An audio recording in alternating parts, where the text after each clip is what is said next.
ഇന്റെ കമ്പനിക്കകത്ത് വന്നിട്ട് ഇന്നോട് ഇടയിൽ ട്രിപ്പ് പോയല്ലോ ചോദിച്ചു. ഓളെ വർത്താനം കേട്ടപ്പോൾ ഞാൻ വിചാരിച്ച് ലോങ് ട്രിപ്പ് ആയിരിക്കുന്നു. പക്ഷെ ഇവക്കാകെ 1-2 ദിവസമേ പറ്റുള്ളൂ പോലും. ഇവളാണെങ്കിൽ എന്റെ എൻറ്റയർലി ഓപ്പോസിറ്റ് ഉള്ള ആളാണ്. എനിക്ക് മലയും കാടും കുന്നുമാണ് ഇഷ്ടമെങ്കിൽ ഇവക്ക് ലൈബ്രറി പോലത്തെ സൈലന്റ് ആൻഡ് പീസ്ഫുൾ ആയിട്ടുള്ള സ്ഥലമാണ് ഇഷ്ടം. ആ ഒരു ഡേ ഓക്ക് വേണ്ടി മാറ്റിച്ച ദിവസം തന്നെ ഓളെ ഇഷ്ടത്തിന് ഞാൻ വിട്ടുകൊടുത്തു. കാരണം കൊച്ചുങ്ങൾ എന്തെങ്കിലും ആഗ്രഹം പറഞ്ഞാൽ നമ്മളെ കൊണ്ട് പറ്റുന്ന പോലെ ചെയ്തു കൊടുക്കണം എന്നാണല്ലോ. അങ്ങനെ ഞങ്ങൾ രാവിലെ തന്നെ കോഴിക്കോടുള്ള പഴശ്ശിരാജ മ്യൂസിയത്തിലേക്ക് പോയി. അവിടെ കയറുന്നോട് തന്നെ ഇരിക്കാനുള്ള കുറെ സ്ഥലം കാര്യങ്ങളൊക്കെ ഉണ്ട്. എൻ്റെ ഒരുപാട് മരം ഉള്ളതുകൊണ്ട് തന്നെ ഒട്ടും ചൂടും ഇല്ല, നല്ല തണലും ഉണ്ടായിരുന്നു. മ്യൂസിയത്തിന്റെ ഉള്ളിലേക്ക് നമുക്ക് എൻട്രി ടിക്കറ്റ് എടുത്ത് കയറാം. ഈ മ്യൂസിയത്തിന്റെ ഉള്ളിൽ തന്നെ ചെറിയ ലൈബ്രറി സെറ്റപ്പ് ഒക്കെ ഉണ്ട്. ബുക്സ് എടുത്ത് നമുക്ക് അവിടെ തന്നെ ഇരുന്നിട്ട് വായിക്കുകയൊക്കെ ചെയ്യാം. സത്യം പറയല്ല, അവിടെ കുറച്ചേരം ഇരുന്ന് ആ ബുക്കൊക്കെ എടുത്ത് വായിക്കുന്ന ഒരു ഉറക്കം കൊണ്ട് വരാണ്ടോ.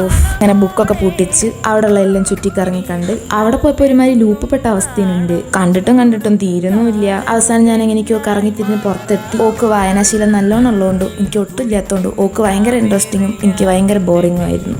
അതുകൊണ്ട് എൻ്റെ ബോറടി മാറ്റാൻ വേണ്ടി ഞങ്ങൾ അടുത്ത സ്ഥലത്തേക്ക് പോയി.